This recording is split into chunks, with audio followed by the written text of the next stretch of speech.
अगर मिस्टर बच्चन मिल जाएँ, उनके सामने अगर मुन्ना जी पेश आएँगे, तो क्या बोलेंगे उनको? क्या बोलेंगे? वो कहेंगे आप हमारे पापा बन जाइए। जो डायलॉग है कि हम अमर हैं, वो सच में प्रूव हो गया। मिर्ज़ापुर द फ़िल्म कर रहे हैं, तो वही कैरेक्टर में वापस उतरना उतना आसान नहीं होगा। आज बहुत ही ख़ास मेहमान हमारे साथ मौजूद हैं, जिन्होंने जब कॉमेडी की तो भी कमाल रहे, जब इंटेंस एक्टिंग की तो अमर हो गए, जब विलेन का रोल किया तो मतलब हर किसी को डर लगने लगा। वो हर किरदार में इस तरीके से फिट होते हैं कि उनको सब बोलते हैं कि मुन्ना भैया आप अमर हो चुके हो और अब वो रंगीलो देवेंदु बन चुके हैं क्योंकि ज़ुल्मी सावरिया जो उनका गाना है अलग ही अंदाज में आप दिखाई दे रहे हो और वो जो वाइब है, वो जो स्वैग है, एटीट्यूड है, वो जैसा कि आप वो पानी की तरह हो, जिस बर्तन में डाल दें उसका शेप ले लेते हो। इस वाइब के साथ जब आप ये गाने के साथ आप आए, क्या कुछ फ़ील हो रहा था उस समय जब गाना सुनाया गया आपको? बहुत अच्छा फ़ील हुआ यार, इंस्टेंटली पसंद आ गया गाना। एंड ये बस आई मीन कई बार ना वो स्टार्स ऐसे अलाइन होते हैं कि जो चीज़ आपको करनी होती है वो हो जाती है। So it's absolutely one of those experiences and that too a very pleasant one. तो बहुत मज़ा आया काम करके, जिस तरीके का गाना निकल के आया है, जो रिएक्शंस हैं लोगों के, वो देख के और मज़ा आ रहा है। वो हर किरदार में एक अपना खुद का स्वैग, एटीट्यूड, वाइब कैसे डाल लेते हो?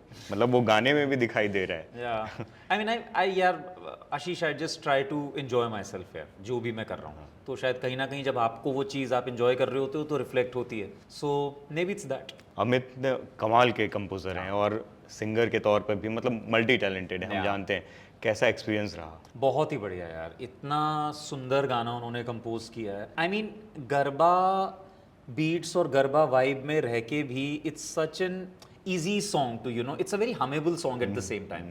बहुत कम शायद गाने ऐसे होते हैं जो इतने फेस्टिव होते हैं लेकिन उनको आप गुनगुना भी सकते हैं। अदरवाइज फेस्टिव सॉन्ग्स हमेशा they are very high tempo and everything, but I think Amit Trivedi as a composer and as a singer as well has that perfect balance going. उन्हें पता है कितना सुर लगाना है, कितना नहीं लगाना है। So I am very happy यार, it was a great opportunity for me to collaborate with him. आपकी खुद की गरबा की यादें क्या हैं?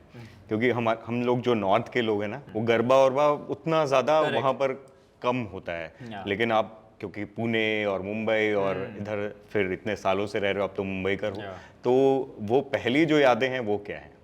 यार पहली याद एक्चुअली है, मैं तब रहता था गोरेगांव, बांगुर नगर करके जो जगह है वहाँ पे। इट्स अ वेरी नाइस, वो सोसाइटी अंदर को जो बनी हुई है, वेरी पीसफुल एंड एवरीथिंग। तो वहाँ पे एक बहुत बड़ा ग्राउंड होता था। वहाँ पे ये बड़े ह्यूज गरबा के ना वो होते थे। और पहली बार मुझे याद है, मैंने देखा, मैंने कहा यार ये तो बहुत बड़ा है। मतलब हमारे नॉर्थ में तो क्या वो दिवाली मेला होता है ना, वो सबसे बड़ी चीज़ होती है। तो ये गरबा जब देखा, मैं हिल गया देख के यार। मैंने कहा ये तो बहुत है। तो हमने सोचा भी कि अंदर घुसते घुसते हैं, कुछ करते हैं, बट वहाँ पे लोगों को देखा वो इतने इंटेंसली तैयार व्यार वो सब थे। हमने कहा यार दूर से ही पकड़े जाएंगे हम, तो रहने देते हैं। बट आई आई रियलाइज कि ये कितना ज़्यादा बड़ी चीज़ है बॉम्बे में आके। And I am sure Gujarat में तो और और भी भी ज़्यादा होती होगी। लेकिन है बहुत अच्छी चीज़ है, आपको दिखते हैं लोग रंग महीनों से बिरंगे। तैयारी चल रही होती हाँ है यार, उसकी। रंग बिरंगे कपड़े पहने हैं, तैयारियां चल रही हैं, they are all coming together celebrating. At the end of the day आपको अपनी सिटी में जहाँ आप रहते हो एक ऐसा ही कल्चर चाहिए ना, जहाँ लोग खुश हों, चीज़ें साथ में सेलिब्रेट करें, म्यूजिक हो। ये सब चीज़ें आई थिंक पूरे ना साल भर चलते रहने चाहिए। दिल make us a better human being. बिल्कुल, जब गाना आप कर रहे थे, वो डांस मूव्स और वो सब पूरे फील में थे, बड़ा ही वाइब्रेंट माहौल रहा होगा। या सेट पर कैसा फील था उस समय? बहुत अच्छा था यार। हमारे कोरियोग्राफर विजय गांगुली जो हैं बहुत बढ़िया काम किया यार। कोरियोग्राफी उनकी देख के मज़ा आ गया मुझे, जब पहले दिन उन्होंने दिखाया कि भाई ये हुक स्टेप्स होने वाले हैं। और जब मैंने किया तो वो बड़े आसानी से फ्लो भी हो गया। तो आई मीन ये भी अपने आप में एक बहुत बड़ी बात होती है कोरियोग्राफी के बारे में, कि जो सामने वाला करे और उसको आसानी से आ जाए। So a lot of credit goes to him, our producers Hitendra and Piyush. बहुत मेहनत से, बहुत तहे दिल से, इतना इतना यार अच्छा और सुंदर मतलब एनवायरनमेंट था ना जब हम शूट कर रहे थे, कि मज़ा आ गया। मतलब it felt like a film shoot, कि ये फिल्म का गाना हो वो दिख सकता रहा है। या है, वो किसी प्रोडक्शन फ़िल्म का वैल्यू आपने देखा बिल्कुल। होगा इतना अच्छा है। So I think everything came together so nicely. I am just very fortunate to be part of. Divyendu भाई, ये पहले ना एक परसेप्शन होता था कि एफटीआई से जो पढ़े लोग हैं पूरी तरीके से अपने आप को झोंक देते हैं, एक्टिंग में फोकस होते हैं, डांस वांस क्या ही कर पाएंगे, वो एकदम किसी कैरेक्टर में घुसते हैं तो मेथड एक्टिंग और वो बहुत ही ज़्यादा उसमें खो जाते हैं। लेकिन आप हो, राजकुमार राव हैं, जयदीप भाई हैं, विजय वर्मा, मतलब ये कमाल के सभी लोग ऐसे दिख रहे हैं कि वो उनसे कुछ भी करवा लो। ये गाना देख के मुझे लगा इतना मज़ा आया कि आपको और फिल्म मेकर्स को यूज़ करना चाहिए डांस वाला जो आपके स्किल्स हैं। Thank you. ये जो परसेप्शन था वो तोड़ने में आप लोग जो कामयाब हो पा रहे हैं, उसको कैसे देखते हो? एक्चुअली वो पुणे फिल्म इंस्टीट्यूट जाने से पहले तो हम दिल्ली से हैं ना, तो नाचे तो खूब है हम बारातों में, तो सबके पास जो एक सुरताल की समझ है वो तो है ही है। तो I don't know why people think of dancing as कि अरे आप डांस भी कर लेते हो, मतलब वो यार इंडियन ही क्या जो डांस ना कर पाए ना। हद से ये हो सकता है कि वो सुर ताल में नहीं, कुछ लोग होते हैं अपनी पे ही डांस करते हैं, कुछ ताल में करते हैं, तो थैंकफुली हम सुर ताल में कर लेते हैं। नहीं, वो आपके किरदारों से भी ऐसा हो गया है ना कि लोगों को लगता है कि मुन्ना भैया लोगों को नचा सकते हैं, खुद क्यों नाचेंगे? No but I really enjoy myself यार, dancing is something I really enjoy. वो मुन्ना भैया से मेरे को याद आया क्योंकि बड़ा करीब है, और जिस तरीके से आपने अलविदा कहा था वहाँ पर, वो हमेशा जब भी बात होती है बड़ा इमोशनल मोमेंट है वो। आई एम श्योर आपके लिए भी रहा होगा और बहुत सारे नो लोग बट जो आई आपके नो फॉर बाकी सबका तो पता नहीं, but I know you man, you really love that character and हमेशा बोला है आशीष यार आपने मुझे। वो है उसमें वो चीज़ें थी, और थैंक्स टू द मेकर्स जिस तरीके से जो लिखावट उसकी की गई वो बहुत कमाल थी, और लिखावट से ज़्यादा इम्पोर्टेंट जिस तरीके से आपने निभाया वो बहुत कमाल था। और अब जब फिल्म आ रही है, वो लोगों की जो चाह थी ना कि और दिखें हमारे अमर जो हैं, जो बोल गए कि अमर हैं वे, वो अमर हो गए। क्या कहना चाहोगे जो बेसब्री से इंतज़ार कर रहे थे उन लोगों को? मैं सीरियसली मैं बहुत हैप्पी हूँ कि मिर्ज़ापुर द फिल्म बन रही है, और मैं सबसे ज़्यादा हैप्पी फैंस के लिए हूँ क्योंकि उन्होंने सीज़न 2 में मुन्ना की मौत का सीन देख के भी नहीं माना कि मुन्ना मर गया है। तो इतना प्यार और इतना एडमिरेशन यार, आई थिंक कहीं ना कहीं उनकी कलेक्टिव गुड एनर्जीज या उनकी जो दुआएं हैं, जो वेल विशेस हैं, वो करके कहीं ना कहीं ये फिल्म में एक रूप लिया है कि मुझे वापस आना पड़ा। और आई थिंक वो जो डायलॉग है कि हम अमर हैं, वो सच में प्रूव हो गया बिल्कुल कि मर के भी वापस आना। So it's totally it's to you guys. मतलब ये आप सामने इसलिए नहीं कि वो जब एपिसोड्स देख रहे हैं तो लोगों को लग रहा है कि अब आ जाएंगे मुन्ना भैया, अब आ जाएंगे, और सीरीज खत्म करने के बाद वो लोगों को जो कमी खली है, वो बाकी सब भी हमारे दोस्त हैं लेकिन वो दिखता है कि मुन्ना भैया क्या कर सकता है। प्यार है। ये जब क्योंकि बड़े पर्दे पर आ रही है, जिम्मेदारी बड़ी है, वो अंदाज क्या बदलने वाला है या कुछ और उसमें नहीं चीजें नहीं, कोशिश तो यही है कि यार बदला ना जाए, जो लोगों ने जिस कैरेक्टर को प्यार किया है वही कैरेक्टर उनको दिखाया जाए। हाँ, उस कैरेक्टर की नई हरकतें होंगी, नई चीज़ें होंगी, कुछ नए इंग्रेडिएंट्स भी होंगे, लेकिन जो कोर है ना, आपको वो सब कैरेक्टर्स का सेम मिलेगा। और खासकर वो जो जिस तरीके से सेकंड सीजन में जो प्यार आपके लिए, वो एक एम्पैथी थी कैरेक्टर, और हर मतलब उसमें वो जो पहले सीजन में सिर्फ क्रोध, गुस्सा या चिढ़ एक चीज़ दिखती थी ना, वो सब बदल गई। और लोगों का वो जो एक आपके लिए एक रवैया बदला, बिहेवियर, वो क्योंकि अब फिल्म में आ रही है और बड़े पर्दे पर दिखाई देगी, और लेकिन उसका ड्यूरेशन कम हो जाएगा, तो एक तो जिम्मेदारी ज़्यादा है, और वो जो एम्पैथी और प्यार है उसको कैसे निभाओगे आप? यार मुझे तो, मैं आशीष सच बताऊं, मुझे लगता नहीं मुझे निभाने की ज़रूरत है। वो मुझे इतना ज़्यादा प्यार और एम्पैथी से लोग देखते हैं, शायद वो मेरा आधा काम अभी कर देंगे। It's the only character, yes I am a little nervous about, क्योंकि फिल्म है और यू नो वापस से दिखा रहा हूँ, but I just have a firm belief in my fans, in the people who love me, कि वो देखेंगे और उन्हें मज़ा आने वाला है उसमें। अभी मैं ज़्यादा बात नहीं कर सकता, लेकिन स्क्रिप्ट इतनी मज़ेदार है कि जब मतलब वो फुल जस्टिस है जो लोग वेट कर रहे हैं उस चीज़ का। तो हाँ यार, फिंगर्स क्रॉस। वो वन लाइनर्स जो आपके होते हैं, बिल्कुल है। जो मीम कल्चर का हिस्सा हो चुके हैं, जनजीज की जबान पे, दिलों पे छा चुके हैं, वो सब मिलेंगे ना? 100%। क्योंकि अब मैं इसलिए भी इस पे ज़्यादा जोर देता हूँ क्योंकि बहुत सामान्य या आसान कैरेक्टर नहीं है। हाँ, बहुत ग्रे, बहुत Yes, डार्क, yes, yes. और पहले सीजन में तो बहुत ज़्यादा आपने अपने आप को झोंका हुआ था। सबसे चैलेंजिंग क्या रहा और उससे निकलना कितना मुश्किल होता है? इसमें जाना तो एक वही बात थी कि वापस जब हम मिर्ज़ापुर द फिल्म कर रहे हैं, तो वही कैरेक्टर में वापस उतरना उतना आसान नहीं होगा। हाँ, कुछ चीज़ें मुझे पता है कि लोग मुझे एक्सेप्ट कर लेंगे, लेकिन कुछ चीज़ें हैं जो मुझे वापस उन डार्क एरियाज में वापस से जाके एंटर करना पड़ेगा। लेकिन ठीक है, अच्छी बात ये है कि फिल्म है तो it's more fun and everything. You know, series में आर्क लंबा होता है तो वो चीज़ें ज़्यादा होती हैं। This time it's gonna be all fun and games, you know, with some gravitas also. या होपफुली यार उतना ट्रोमेटिक एक्सपीरियंस ना हो जो कभी कभी हो जाता है। No, I am much wiser guy also now. पहले तो पता नहीं था कितना क्या करना है, तो पूरा ही यू नो कूद जाना। लेकिन जब आप एक बार आई थिंक वो चीज़ कर लेते हो तो आपको पता चल जाता है कि कितनी गहराई है, कैसे अंदर जाना है और कैसे बाहर आना है। तो अभी अभी आई थिंक उतना प्रॉब्लम नहीं होना चाहिए। सबसे उसमें से ऐसा कोई सीन जिसमें बहुत ज़्यादा इमोशनली टैक्सिंग रहा हो, और ऐसा कोई सीन जो बहुत फन था करते हुए? मुश्किल तो बहुत सारे सीन थे यार, बहुत सारे थे। मज़े वज़े वाले ये बढ़िया होते थे। कॉलेज वॉलेज के जो सीन्स होते थे, यू नो, वो एक्चुअली वो जो IAS वाईएस वाला है वो बहुत मज़ेदार था। बहुत है। वो हमने ऐसे ही इम्प्रोवाइज किया था, थप्पड़ पे थप्पड़ मारे जा रहा है और वो कर रहा है।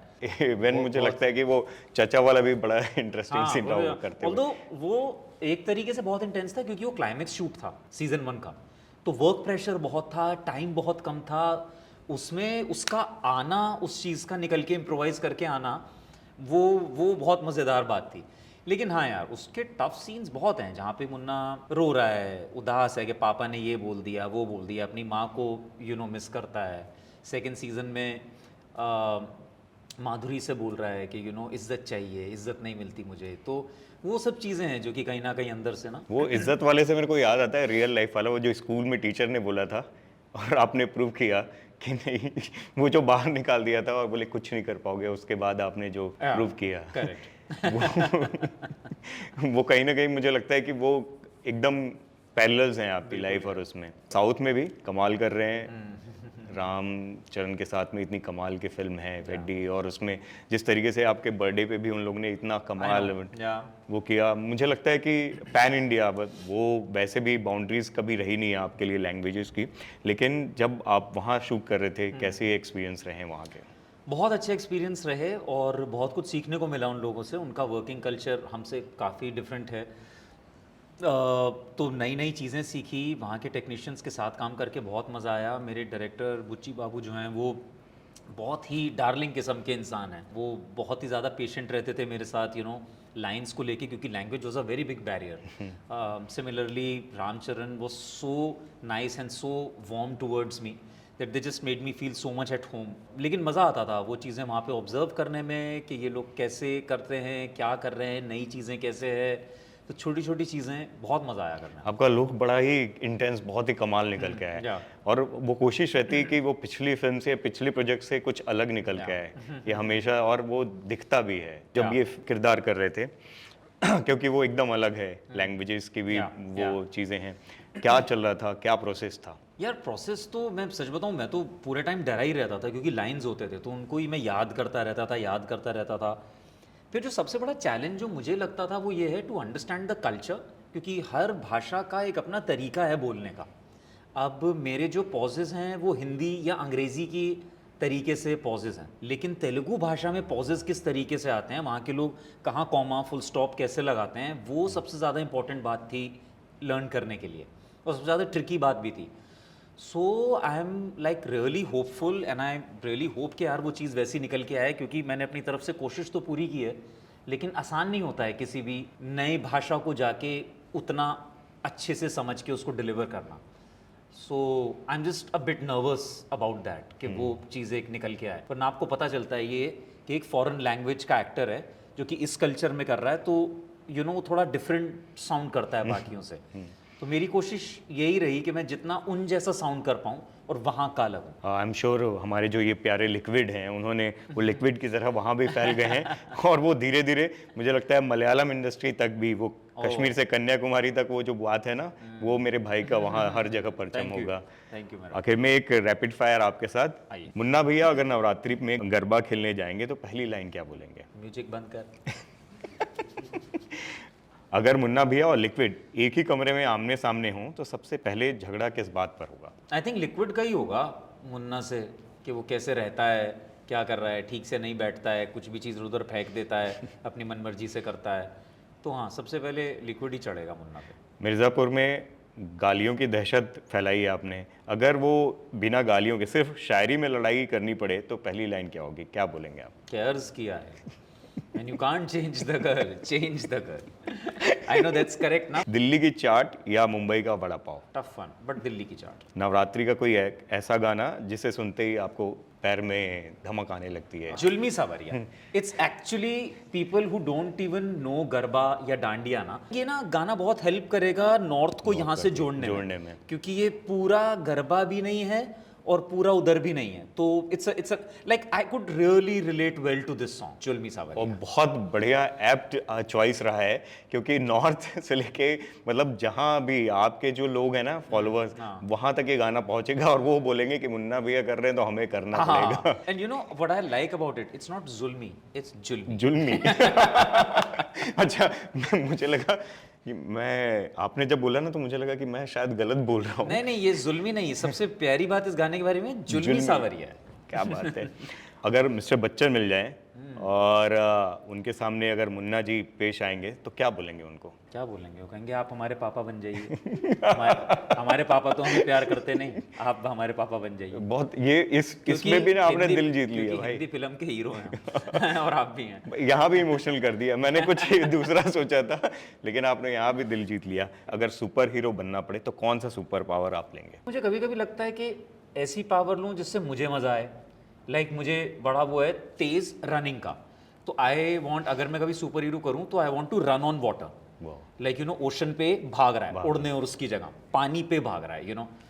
लेकिन फिर मैं सोचता हूँ great power comes with great responsibility, वो भी बोलते हैं, तो कोई एक ऐसी पावर हो जो वो हो. मैं इसमें हेल्प करूँ? हाँ. क्योंकि आपने बोला कि मुझे भी मजा है और दर्शक के तौर पे मुझे भी इसमें मजा आएगा कि आपके पास वो सुपर पावर हो जिसमें आप अच्छी स्क्रिप्ट चुन सकें, बैक टू बैक अच्छी फिल्में करें और हम एंटरटेन होते रहें. वो सुपर पावर बेस्ट होगा. Thank you so much, so sweet of you यार.